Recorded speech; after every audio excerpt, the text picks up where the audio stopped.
This is actually our first state park since 2019. And who do we name that state park after for 10 points? Shirley Chisholm. There you go. Shirley Chisholm in Brooklyn. And that was a beautiful, again, a tribute to strong women of color, with the hopes that we not just honor their legacy, but also to inspire generations to come to learn these stories. Much like when I was a little girl, I used to check this one book out at our local library so often. The librarian finally said, why don't you just keep it? It was the story of Harriet Tubman. And similar to Sojourner Truth, what they had overcome in their early lives, enslaved and that thirst of freedom that they had that was so powerful that they literally broke their chains and went forth and helped other people. And that's the powerful story of Sojourner Truth. Grew up steeped in Christianity and felt it was her responsibility to help others and earn the rights that have been so long denied. She worked with people like Frederick Douglass and others. So an amazing story, a truly amazing story, and a huge point of pride for us here in the state of New York. And to do it on this site too, this rebirth of this land, which has had a long history, making cement here, making ice. I mean, it was an industrial site.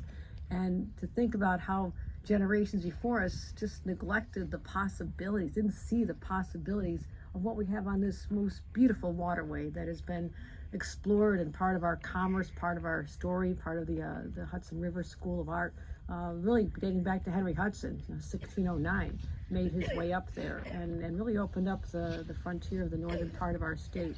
So this is a place to be celebrated, a place to be honored, a place truly to be revered for its incredible beauty and history, and Sojourner Truth is part of that history. And when people come to this park and explore and get the fresh air and enjoy the outdoors, like so many people discovered during this pandemic. I mean, again, I've mentioned our record-breaking attendance here. It is just incredible how many people have come here, but I want them to not just come to parks and explore and to re-energize the soul, which is what outdoors and parks do for us, but to understand a history and to understand that it is our responsibility to carry the torch that was passed to all of us from people like Sojourner Truth, who would expect no less, because the journey for true freedom and justice and civil rights and rights is not over yet.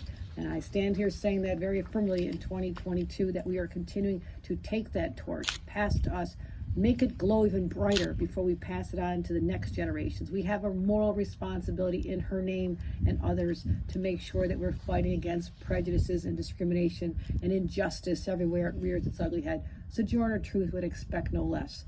That's why we're gathered here today, to honor this place, this hallowed ground, but also to honor an individual. And that is why I'm very proud as Governor of the State of New York to declare that this is now forever forward Sojourner Truth State Park. So thank you.